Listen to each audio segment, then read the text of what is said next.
مشكل ديال الشيب، وبالنسبه لكاع الاخوات اللي عندهم مشكل ديال الشيب غادي نعطي الوصفه دابا ديال الشيب. اذا غناخذوا فيها قشور ديال الثومه، الحريقه الحرشه، العرعار مطحون، زيت القطران، خل التفاح، زيت الزيتون، زيت نوار الشمس.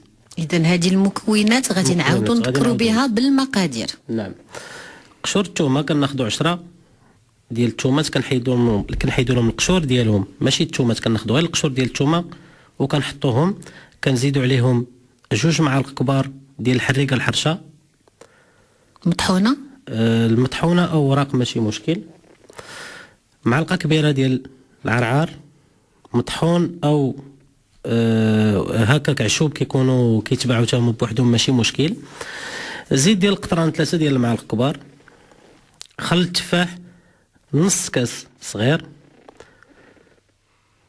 زيت الزيتون كاس صغير، وزيت نوار الشمس معلقه كبيره. اذا نعاود، كناخذوا قشور الثومه والحريقه الحرشه، كنزيدوا عليهم خل التفاح وكنخليهم يدفاو فوق العافيه في حمام مريم. من بعد واش خاص تطلع الغليه دكتور عماد ولا غير يدفاو؟ غير يدفاو، غادي يكونوا كيدفاو في العافيه. كنحيدوهم، كنزيدوا عليهم العرعار وزيت القطران وزيت الزيتون وزيت نوار الشمس، كنخليهم مده ديال يوم نهار. ومن بعد هذا الخليط هذا كامل كنحطوه فوق البوطه حتى كتطلع ليه الغليه الاولانيه.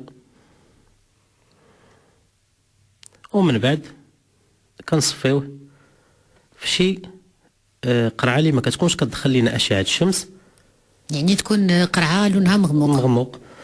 وكنخليوه كل مره كنبغيو نستعملوه هذا المحلول. كيفاش كنستعملوه؟ كناخذوا شويه منه، كندهنوا به الجلده ديال شعرنا كنخليوه مده ديال ساعه، ومن بعد كنغسلوه. العمليه كنديروها 2 المرات في الاسبوع، وكنداوموا عليها من 3 شهور حتى ل 6 شهور. هذا بالنسبه للسيدات. وبالنسبه للاخوان كذلك حتى هما اللي كيستمعوا لينا غادي يستعملوه 3 ديال المرات، ماشي 2 المرات، غيستعملوا 3 ديال المرات. وكذلك يعني المرأة تستعملوا 2 المرات في الأسبوع، والراجل 3 المرات في الأسبوع. بالنسبة للسيدات، واش باش يتشربوا هاد الزيوت مزيان، واش تنصح السيدة أنها تعاون بشي فوطة اللي كتكون سخونة، مثلا بالماء سخون وبها